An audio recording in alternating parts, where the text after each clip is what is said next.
ہم ایک قافلے میں تھے شامل. ایک مسجد میں ہم نے جا کر قافلہ ٹھہرایا اور اپنا جو جدول تھا اس کے مطابق ہم نے عمل شروع کر دیا.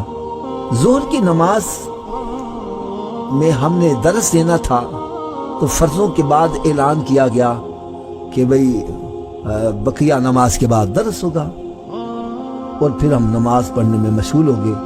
اتنے میں ایک بندہ باہر سے آیا. اس نے آ کے مولوی صاحب سے کہا کہ جی باہر جنازہ ہے تو نماز کے بعد دعا کے بعد نماز جنازے کا اعلان کر دیں. کہنے لگے جب اعلان ہوا تو ظاہر بات ہے پھر درس نہیں ہو سکتا تھا. ہم نے سوچا چلو ہم بھی جا کے نماز جنازہ میں شرکت کرتے ہیں. کہنے لگے جب ہم باہر گئے نا تو ہم حیران رہ گئے. نماز جنازہ میں گنتی کے چند بندے, یہ سمجھے 7-8 بندے ہیں. بڑے حیران ہوئے کہ یار یہ ماجرا کیا ہے. پھر کہنے لگے کہ ہم نے نماز جنازہ پڑھی تو سوچا کہ بندے تھوڑے ہیں تو چلو ہم بھی قبرستان اس کے ساتھ ہی چلتے ہیں. کہنے لگے ہم وہاں پر گئے, قبر تیار تھی. تو کہنے لگے کہ جب میت کو قبر کے اندر اتارا گیا, ابھی اتار کے پیچھے ہٹے ہیں تو ایک دھماکہ سا ہوا ہے اور میت قبر کے باہر ہے.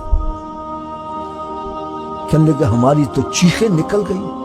ہم ایک دم وہاں سے چھوڑ کر پیچھے بھاگے اور پریشان ہے کہ یہ ماجرا کیا بنا ہے. کہنے لگے اتفاق کی بات ہے کہ وہاں قبرستان میں ایک اور میت کو دفن کرنے کے لیے بھی آئے ہوئے تھے, کافی افراد تھے اور ان میں کوئی اللہ والا بھی تھا.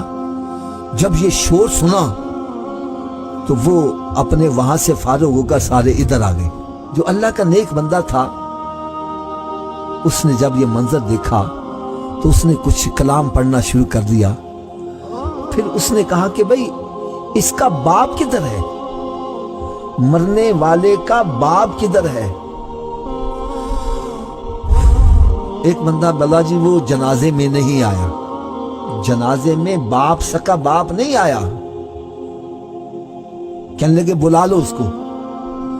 لگتا ہے باپ اس مرنے والے سے ناراض ہے جس کی وجہ سے قبر اس کو قبول نہیں کر رہی. باپ کو کسی طرح سے پکڑا کر لے آئے. وہ بزرگ پوچھنے لگے کہ آپ اپنے بیٹے کو معاف کر دو. باپ کی آنکھوں سے آنسو آ گئے.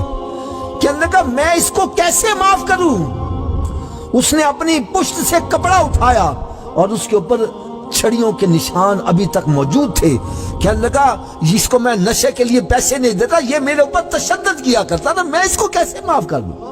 اب وہ بندوں کی جناب شیخیں نکل, کوئی بابا جی کے پاؤں پکڑنے لگ. ہر کو تو مصیبت پڑی تھی کہ یار اس کو قبر میں دفن کریں گے تو ہماری بھی جان چھوٹے گی. بابا جی کے جناب پاؤں پڑے تو معافی تلافی ہوئی کہ جناب آپ اللہ کی رضا کے لیے اس کو معاف کر دو. بہرحال باپ تھا, اس نے کہا کہ جی میں اس کو معاف کرتا. میت کو قبر میں اتارا گیا تو اب اس کے پاؤں باہر رہ رہے ہیں. بزرگ فرمان لگے لگتا ہے اس کی ماں بھی اس سے ناراض ہے. ماں کو لائے, ماں نے بھی وہی الفاظ کہنے لگی میں اپنے بیٹے کو کیسے معاف کر دوں جب اس کو میں نشے کے لیے پیسے نہیں دے رہی ہے, میرے اوپر تشدد کیا کرتا تھا, یہ میرے جسم کے اوپر ابھی تک اس کی تشدد کے نشانات موجود ہیں, میں اس کو کیسے معاف کر دوں. لوگوں کی چیخیں نکل گئی, منت سماجت کی, اماں جی آپ اس کو معاف کر دو. خیر ماں تھی, اس نے بھی معاف کر دیا. فرماتے ہیں جب ماں نے کہا میں نے اس کو معاف کیا تو اس کی ٹانگیں خود بخود ہی قبر کے اندر چلی گئی. کہنے لگے دفن کر کے ہم جب قبرستان سے باہر نکلے پھر اس کی قبر میں ایک بڑی زوردار سی آواز آئی, واللہ عالم اس کے اوپر کیا بیتی. خدا را اے نشہ کرنے والو, اے سود کھانے والو, اے حرام کی کمائی کھانے والو, اس واقعے سے عبرت پکڑو. جو نشہ کر رہے ہیں عموماً زیادہ تر میں نے دیکھا وہی اپنے ماں باپ پر تشدد کرتے ہیں, یا جوا کھیلنے والے جب جوے سے ہار جاتے ہیں پھر جناب پیسے نکلوانے کے لیے کوئی باپ کو مار رہا ہے, کوئی کسی کو مار رہا ہے. آپ کے یہ قریب صدر